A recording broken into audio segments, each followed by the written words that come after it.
Okey, soalan dia, kenapa sakit? Jawapan pertama, Allah nak kifaratkan dosa kita. Dosa berlambak. Hari-hari buat dosa dengan Tuhan. Semayang lambat, semayang betul ke tak betul pun tak tahu. Hak tinggal semayang bawa tepi lah. Hak dulu-dulu punya tak semayang, tak qada lagi. Ingat semua tu pakai halal ya. Nak kena jawab dengan Tuhan. Hak puasa dulu-dulu tak ada qada lagi. Hak dulu-dulu main judi, minum arak, main perempuan, tak ada bertobat lagi. Semua tu dosa. Tuhan nak kifarat. Awak ingat Tuhan lupa? Tuhan tak pernah lupa segala dosa yang kita buat. Walaupun sebesar zarrah, Tuhan tak pernah lupa apa yang kita buat. Tapi kita yang lupa. Kita baru main masjid, baru semayang seminggu, kita dah rasa, wah, aku ni confirm masuk syurga lah mati. Baru main semayang di masjid seminggu, kita dah rasa dah kita confirm masuk syurga. Sedangkan dosa kita berlambak-lambak, maka Tuhan bagi sakit. Kadang-kadang Tuhan nak kifarat dosa kita. Tuhan nak potong sikit-sikit dosa yang kita buat sebelum ni. Pertama. Yang kedua, Allah bagi kita sakit. Allah nak angkat darjat kita dengan syarat kita sabar. Tanda-tanda. Siapa boleh tulis simpan. Allah bagi kita sakit. Allah nak uji kita. Allah nak angkat darjat kita. Allah nak tengok kita sabar ke tak, kita mengeluh ke tak. Kalau kita mengeluh, aduhai Tuhan oi, bilalah nak angkat semua ni sakit ni Tuhan oi. Orang lain semua tak bagi sakit, akulah tak habis-habis sakit pas satu-satu. Dia marah Tuhan. Dia mengeluh kat Tuhan. Dia bukan mengadu dia punya sakit, minta disembuhkan, tapi dia seolah-olah bangkang apa yang Tuhan buat dekat dia. Dia tak redha apa yang Tuhan bagi dekat dia. Apa jadi orang ni tuan-tuan? Dia tak sabar, dia tak redha, maka dia tak dapat pahala daripada kesakitan yang dia alami. Tuhan tak kifarat dosa-dosa dia. Yang ketiga, Allah nak kita dekat dengan diri dia. Bila sakit, kita baca doa banyak, ya Allah sembuhkanlah ya Allah. Kita pergi cari pula orang-orang yang boleh doa kat kita, ya Allah. Kita pun angkat tangan, ya Allah tolonglah ya Allah. Pengalaman saya, kalau orang sakit kita mai, pakcik angkat tangan saya baca doa. Dia baca doa sampai dia menangis-menangis. Cuba hari kalau dia tak sakit, suruh dia baca doa, relax, siap senyum lagi, siap boleh sembang dengan kawan sebelah, siap boleh tengok handphone lagi. Rabbana atina fid dunya hasanah wa fil akhirati hasanah. Sini duk main WhatsApp. Apa hang duk baca ni? Langsung tidak ada fokus. Tapi bila dia sakit, kita baca doa. Kita bisa pergi hospital Pulau Pinang. Kita pergi dengan kawan-kawan kita ramai-ramai cuti-cuti, kita pergi bagi buah kat orang sakit. Kita pergi jumpa orang Islam dan bukan Islam, kita bagi buah, kita bagi air mineral. Tak ada lah nak bagi banyak-banyak. Kita tak ada benda banyak, tapi kita pergi, kita iringkan dengan doa. Pakcik, ada satu pakcik dia baru balik pada umrah, kaki dia kena potong. Dia kata, ustaz pergi umrah ustaz, balik kena potong ustaz, kencing manis. Tu saya kata, pakcik tak pakai krim-krim. Itulah tak pakailah krim. Ingat tak apa kot pergi buat amal ibadat. Tak boleh pakcik, amal ibadat tak salah. Dia macam nak abang kata seolah-olah yang salah sekarang adalah umrah, yang salah adalah dia. Awak tak bubuh krim tumit tu siap-siap. Krim tumit halal dah ada dah. Iklan pergi siap-siap lah. Brand dia Al-Hajj. Masuk televisyen baru ni. Saya kira saya tak langsung jadi duta dia. Al-Hajj, dia buat krim halal, dapat halal jakim. Untuk tumit, untuk badan, lotion badan, dapat halal, tak ada bau. Syarikat yang buat tu terkenal satu Malaysia, tapi asal daripada Pulau Pinang. Dah? Tuan-tuan pakai bubur di tumit tu. Bila tumit pecah, dia mereka. Masa tu kena jangkitan. Tuan-tuan tahu satu dunia duk tawaf. Takkan dekat Mekah boleh ada jangkitan kot. Dekat Mekah segala maknanya penyakit duk ada. Sebab tu dia suruh kita suntik vaksin. Kalau dapat vaksin yang halal lagi baguslah, alhamdulillah. Ya? Sebab itulah tuan-tuan cuba elakkan. Jadi bukan salah umrah. Ada orang pesakit kita pergi jumpa, kita bagi nasihat. Pakcik doa banyak nak. Ustaz tolong baca doa. Saya pun baca doa menangis-menangis. Terima kasih Ustaz. Alhamdulillah, amin, amin, amin. Kita pun baca doa, ya Allah sembuhkanlah pakcik ni, ya Allah. Bagilah bila dia sihat, ya Allah boleh pergi masjid, ya Allah. Menangis dah. Dia kata masa saya sihat saya tak nak pergi masjid pun. Masa dia sihat dia tak nak pergi masjid. Bila ustaz baca doa ni saya azam insya-Allah saya sihat ni saya nak pergi masjid. Mudah-mudahan Allah sembuhkan dia. Okey, Allah nak yang ketiga, bila kita sakit, kenapa kita sakit? Yang ketiga jawapan dia, Allah nak bagi kita dekat diri pada Allah. Bila kita banyak doa, kita redha, kita tawakal kepada Allah, maka Allah sayang dan insya-Allah Allah yang bagi penyakit Allah akan sembuhkan. Tiga. Yang keempat, kenapa kita sakit? Sebab kita tak jaga kesihatan. Kita tak jaga kesihatan kita. Kita tak jaga cara makan kita. Hari-hari kita menterkedarah nasi kandar. Nasi kandar tidak bersalah, tetapi yang salahnya kita, cara kita makan, cara kita tidur, lifestyle kita, kehidupan kita. Macam mana cara hidup kita? Kita selalu minum air putih ataupun tidak? Kita tak lagi minum air kosong. Sehari sekali kita minum air putih ni berapa banyak? Doktor pun menyarankan supaya kita minum paling-paling tak mau 8 gelas, 6 ke 8 gelas. Sepatutnya yang penting banyak lah. Kalau botol macam ni mau 3, 4, 5 biji botol macam ni, sehari-hari mau macam ni. Kita minum banyak mana air putih? Kita tak minum, lepas tu kita sakit. Kita nak salah siapa? Tiba-tiba kena kencing manis, kena potong kaki. Yang ni mestilah jiran sebelah rumah ni buat naya kat aku. Jiran sebelah rumah tak ada buat naya kat kita. Kita sendiri yang cari penyakit. Tuan-tuan, maka kita sendiri tak jaga kesihatan kita, maka Allah bagilah macam-macam jenis penyakit kepada kita sebagai ujian. Yang keempat. Yang kelima, Allah bagi kita sakit kerana selama ini kita tidak mensyukuri nikmat Allah. Allah tarik balik nikmat tu. Dulu hang sihat kan, hang tak pergi masjid kan, aku tarik sikit, tak boleh pergi masjid. Hang tak mau pergi kan, mai aku tarik balik. Tu siapa pergi? Betul, kita pun baca doa, ya Allah tolonglah ya Allah, Tuhan bagi balik. Nah, siap, janji nak pergi masjid kan, tengok tak pergi juga, penipu. Hari tu hang janji masa hang sakit, ya Allah sihatkan aku nak pergi masjid. Tahu-tahu Tuhan dah bagi sihat, hang tak main masjid. Tuhan bagi sakit kali kedua, tarik balik. Supaya dia ingat, dia syukur terhadap nikmat Allah. Sebab tu Tuhan kata apa? La in syakartum la azidannakum. Kalau kamu syukur, aku tambahkan lagi nikmatku pada kamu. Wala in kafartum inna azabi lasyadid. Jikalau kamu kufur kepada Allah, nescaya azab Allah amat pedih. Maka tu yang kelima, kita tak syukur nikmat Allah, Allah tarik balik nikmat dia. Nikmat sihat, Allah tarik balik, maka kena penyakit. Yang keenam, ini saya letak nombor 6. Kenapa kita sakit? Kita makan, kita tak pelawa orang lain. Orang Pulau Pinang kata, makan tak semawa orang lain. Nabi kata dalam satu hadis yang sahih, dikeluarkan oleh Imam Al-Bukhari, Nabi kata apa? Apabila kita makan, ada 2 biji mata sedang memandang kita makan, kita tak pelawa dia makan, maka Allah akan bala penyakit yang tidak ada ubatnya. Sebab tu kalau makan, kita kena tengok kawan sebelah-sebelah. Ji, bang, mai makan sekali. Bang, dek, mai sekali.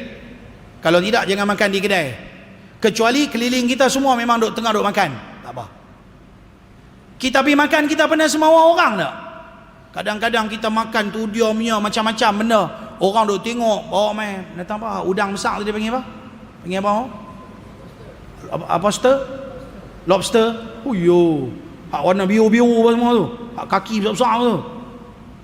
Sekali mai macam mana anak dinosaur mai. Orang pun tengok. Sekali saya pergi makan di satu kedai. Tokek dia kenal dengan saya. Tokek dia buka satu kedai makan dekat seberang. Dia tahu Ustaz mai sekali-sekala singgah kedai saya. Okey. Kedai kau jual apa? Jual ni western food ni. Apa sampel punya killer punya situ? Dia kata apa? Beef stick. Saya pun bila sebut beef stick saya teringat Gamak P. Ramlee, dia kena tipu dengan perempuan tu. Beef stick. Ya, mana tak tahu, buat tak tahu, relax tak tahu. Lepas tu saya pun pergi kedai kau ni. Saya tengah duduk-duduk ni, kata tak apa kak, bawa mai beef stick. Orang semua duduk-duduk, duduk makan, ada yang duduk order, tunggu makanan tak sampai lagi. Tiba-tiba chef dia keluar daripada dapur, satu macam yang bawa dengan papan, bubur beef stick dengan pinggan apa semua. Tuan-tuan, berasap ni penuh kedai dia bawa. saya kata apa dia ni duk halau nyamuk ni.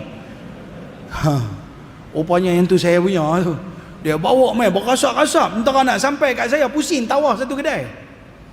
Semua satu kedai mau duk tengok. Alamak, orang duk tengok aku. Nak makan ni duk berasap ni. Nak tunggu asap bagi hilang, orang mau duk tengok. Tak payah kena buat gila. Abang, sila mai. Mai kita try nak, mai. Orang mau tengok. Betul ke dia? Apa semua orang mai makan? Ya, Nabi kata, siapa makan 2 biji mata tengok dia makan, dia tak pelawak orang tu makan, dia tak semawa orang tu makan, Allah bagi bala penyakit tak ada ubat. Ustaz, bukan dalam hadis kata semua penyakit ada ubat Ustaz? Ya betul, semua penyakit ada ubat, tapi yang ni tak ada ubat. Yang ni tak ada ubat, dikecualikan.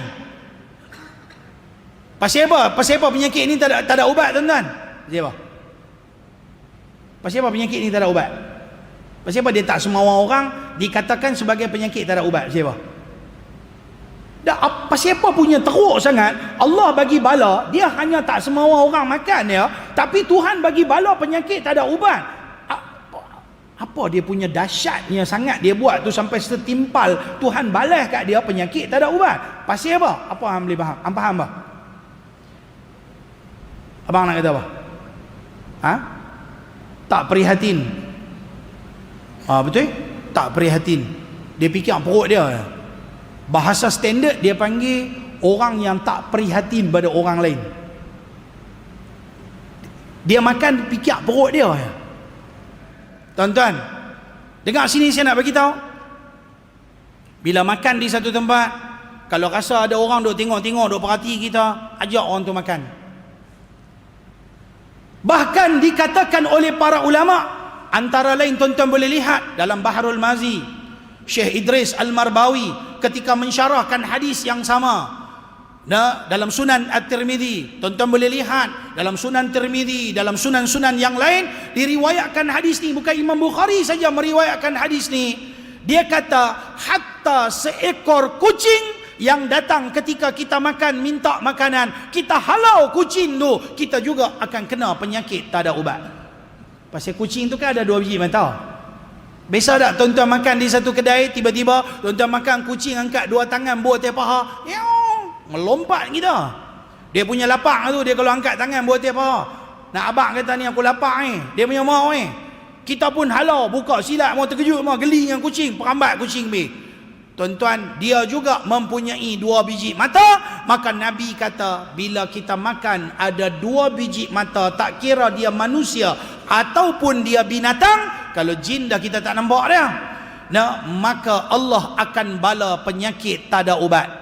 Bila penyakit tak ada ubat tu kita kena, kita pergi hospital. Nak pergi mana? Nak masuk nak buat apa? MRI. Nak buat scan apa? Nak pergi x-ray, pergi cari, takkan jumpa apa punca penyakit dia. Bahkan penyakit tu dikatakan penyakit tidak ada ubat. Pergilah hospital mana, pergilah doktor mana, semua doktor kan kata kami cek semua normal, tak ada apa. Semua normal, tak ada apa. Kami cek, kami scan semua, tak ada apa. Saya berjumpa pesakit macam ni ramai. Ustaz, saya dah pergi dah Ustaz, buat scan, saya ambil darah, saya cek tu cek ni, tak ada penyakit Ustaz. Lepas itu kita pun baca lah, pegang dia jampi ruqyah, ingatkan jin lah apalah, kita pun baca, tak ada tanda-tanda kata dia kena gangguan jin. Rupa-rupanya tuan-tuan, dia ada makan di mana-mana tempat dan ada mata yang melihat, dia tak semawa, Allah bagi bala dekat dia, penyakit tak ada ubat. Ingat, atas dunia ada 4 jenis penyakit tak ada ubat. Pertama, mati, tak ada ubat. Tuhan kata mati, mati. Yang kedua, tua tak ada ubat. Walaupun dia cucuk botok ke, dia makan vitamin ke, dia buat macam mana ke, dia exercise ke, nampak dia awet muda, tapi tetap umur dia tua. Betul tak? Tetap juga dia hidup atas dunia ni dah sekian lama. Tua tetap tua, umur kita takkan berkurangan. 2. Yang ketiga, penyakit tak ada ubat. Tadi sebut, bila makan 2 biji mata tengok kita tak semawa, Allah bagi bala penyakit tak ada ubat. Yang keempat ni saya nak sebut, yang disebutkan sebagai ain. Ain ini adalah mata dengki. Mata dengki ni tuan-tuan, mana-mana tempat kita pergi ada mata dengki. Sebab tu disuruh supaya kita tutup sikit kita punya nikmat. Macam mana? Kalau kita duduk di rumah, supaya orang jangan nampak dalam rumah kita, boterai sikit, jangan bagi orang nampak dalam rumah kita. Kalau kita naik kereta, kita tutup sikit, jangan bagi orang nampak siapa ada dalam kereta. Kalau kita duduk di rumah kampung, kita tanam pokok-pokok, jangan bagi orang nampak kemewahan kita. Sebab bila ada 2 biji mata, ni pun sama juga. Bila dia tengok, dia reling-reling, dia mula dengki dalam hati dia. Ish, aku geram tu dia ni. Dia ni kaya dia ni. Oh, dia ni handsome dia ni. Oh, dia ni segak. Tiba-tiba kita boleh kena penyakit yang tiba-tiba saja seolah-olah kita dirasuki oleh iblis setan. Tak payah jampi, tak payah pergi jumpa Tok Bomo, hanya ekor mata dengki. Nama dia Ainul Hasid. Yang ni cukup bahaya. Saya teringat ketika saya belajar, bismillah. Ketika saya belajar, saya refer dengan tuan guru saya, salah seorang daripada guru saya, almarhum Dr. Harun Din. Saya kata, tuan guru terima tak apa yang saya cakap ni, bahawasanya hari ini manusia yang buat sihir dekat orang tak ramai, yang buat santau dekat orang tak ramai. Tapi hari ini manusia kena macam-macam penyakit adalah disebabkan 2 perkara. Pertama, disebabkan dia makan di satu tempat, dia tak semawa orang lain. Ada 2 biji mata tengok dia makan, dia tak pelawar, maka Allah bagi bala kat dia penyakit tak ada ubat. Dan penyakit yang kedua adalah Ainul Hasid. Manusia hari ini dengki, tak boleh tengok nikmat yang dikecapi oleh manusia yang lain. Akhirnya dia kena macam-macam jenis penyakit. Maka yang ni tuan-tuan, ada ramai saksi. Masa saya belajar, tuan guru kata, ya, apa yang disebutkan oleh Ustaz Syahul, saya menyokong apa yang dia sebut tu. Sebab benda yang dia sebut pun dia ajar kat kita. Kita sebut, kita refer. Betul tak ini hari ni? Sebab kita nak abang kat orang ramai. Hari ni orang tak ramai dah. Orang duk jampi, bawa lilin dekat menek macam busut, nak pakai tongkat lah, pakai kerih. Ada belen-belen. Hak jenis duk beramai ilmu hitam. Ada belen-belen. Tetapi yang ramainya orang kena penyakit pada hari ini adalah disebabkan kena mata dengki manusia yang lain.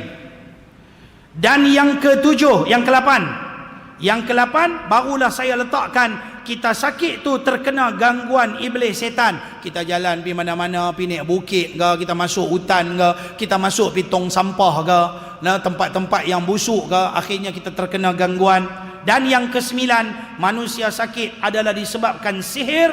Yang ke-10 dan ke-11 dan yang ke-seterusnya berkaitan tentang manusia, orang nak penayang orang, santau lah, pukau. Sebab tu kalau orang sakit mai jumpa saya tak letak orang buat orang. Saya takkan kata siapa-siapa buat dekat dia. Saya bukan seperti mana perawat yang lain. Kalau mai dekat saya habaq betul-betul. Nombor 1, mai sini kita muhasabah. Saya ada 10 checklist. Mai kita cek satu persatu. Apa punca penyakit yang kita kena sekarang ni? Cek balik satu-satu. Mai kita buat diagnose. Kita cek balik. Apa punca kita kena penyakit sekarang ni? Jangan kata orang buat. Takut-takut kita tuduh orang buat. Kita fitnah orang. Fitnah itu dosanya lebih besar daripada membunuh. Bomoh macam tu lah. Ni ada gaduh dengan siapa-siapa. Siapalah kita tak pernah gaduh dengan orang dalam dunia? Siapalah kita ni tak pernah bertengkar dengan orang dalam dunia? Siapalah kita dalam dunia ni tak pernah ada masalah dengan orang lain? Akhirnya kita akan kata apa? Dia tu buat. Saya rasa memang dia ni. Memang dia ni. Dia ni buat. Kita duduk tuduh. Bomoh tu tuduh. Kita percaya cakap bomoh. Akhirnya kita fitnah orang. Tuan-tuan, selagi orang yang buat tu sendiri tak main mengaku kata dia buat, kita tak boleh tuduh kata siapa buat. Betul macam mana saya nak buat, Ustaz? Doa, minta ke Allah. Ya Allah, kalau ada orang buat naya kat aku, ya Allah, Kau bukalah pintu hati dia, ya Allah, bagi dia bertobat. Ya Allah, kalau inilah dosa yang aku buat, Engkau kifarat, ya Allah, aku reda, ya Allah, ampunkanlah dosa aku, ya Allah. Mengaku kepada Allah, jangan tuduh orang. Semua yang kita hadapi itu kebanyakannya adalah hasil daripada kifarat bima kasabat aidihim. Allah Ta'ala kata adalah daripada usaha tangan-tangan manusia itu sendiri. Terakhir saya baca ta'bir tadi, tempat yang disukai oleh iblis setan, tempat kotor, buang najis, hutan-hutan, di dalam lubang-lubang, di udara, tempat yang tinggi, di dalam air, kawasan tepi tasik, sungai, lombong. Tu dia duk pergi makan angin, duk tepi-tepi laut, jaga tempat jin semua tu. Tu bawa pula baby pula malam-malam merdeka nak pergi tengok bunga api. Api tu satu dah iblis setan suka. Kita orang Islam tak suka pada benda-benda api. Lepas tu pergi duduk pula tepi laut, bawa pula baby. Oh, setan cukup mau bawa baby. Dia tak kacau mak, dia tak kacau anak, dia kacau baby. Nama dia Ummu Sibyan. Nama satu jenis jin, dia cukup suka baby. Dia tak kacau masa tu. Dia kacau bila? Saat lagi malam balik rumah. Dia ikut balik dulu. Tengah malam baby mengamuk. Mak dia pula dah letih makan angin. Dukung tengah malam. Bapak dia pun letih bawa kereta. Letih pergi beli makanan. Contohlah. Pakat-pakat letih tengah malam. Lepas tu mak dia kata, abang hang tengok asal ni tak mau nak lena ni mesti boy. Duk menangis. Hang tengok aku nak tidur, aku nak pergi kerja esok anak. Apa dah. Jadi bini apa tak faham Mula nampak nak bergaduh lah. Saat lagi bergaduh laki bini, tak pasal-pasal pergi cerai, tak pasal-pasal bercerai, melafazkan benda-benda. Cerai itu satu hal. Lepas tu pergi naik kaki tangan pula lagi. Hanya ngadu buat leceh. Aku keturunan hang tua, hang jebat, hang lekir, hang lekiu, hang siku tanam. Pagi bini dia 3 suku maut. Lepas tu esok pagi semua duduk di balai. Lepas tu duduk di mahkamah. Lepas tu cerai berai. Punca apa? Punca semalam pergi tepi laut lah bawa baby tu. Nampak tak dia punya jalan cerita? Anak-anak semua tu suruh bawa keluar lah malam-malam. Nabi kata maghrib panggil anak-anak masuk rumah, tutup pintu rumah, tudung semua, tutup semua pintu bilik air, tuntut tikap pintu, baca ayatul kursi. Kita biar semua terpelahang. Anak kita balik minta kera pun pukul 8. Maghrib tak semayang. Haduk ni motor, kereta, basikal, semua pukul 7, pukul 8, pukul 9, pukul 10 baru balik. Bawa balik sekali dengan jin sekali main dengan dia tu pun jadi jin. Minta maaf lah tuan-tuan, kita sebagai mak bapak kita pandang serius benda-benda ni. Maka paling-paling tidak nak masuk dalam rumah, kalau maghrib bacalah ayatul kursi. Habis tak erti ustaz, saya minta maaf ustaz, saya baru start ustaz tak apa, ustaz dah start, saya baru nak start ustaz, saya tak tahu nak baca apa. Saya bagi pendek punya. Kalau tak tahu nak baca apa, baca a'udzubillahi minasyaitonirrajim. Ulang baca itu, a'udzubillahi minasyaitonirrajim, a'udzubillahi minasyaitonirrajim, a'udzubillahi minasyaitonirrajim. Dah ustaz, saya yang tu pun saya tak tahu. Kalau yang tu pun tak tahu, mau ambil botol ni, mau katok tengah kepala. Dah kalau orang Islam, a'udzubillah pun tak tahu nak baca, nak kata apa? Orang kan beruang. Habis cerita. Lepas tu nak baca apa? Habis tak tahu sebut di mulut Allah. Saya Allah pun tak tahu. Hand tu jam. Hand tu saya tak tahu nak abang. Okey ya.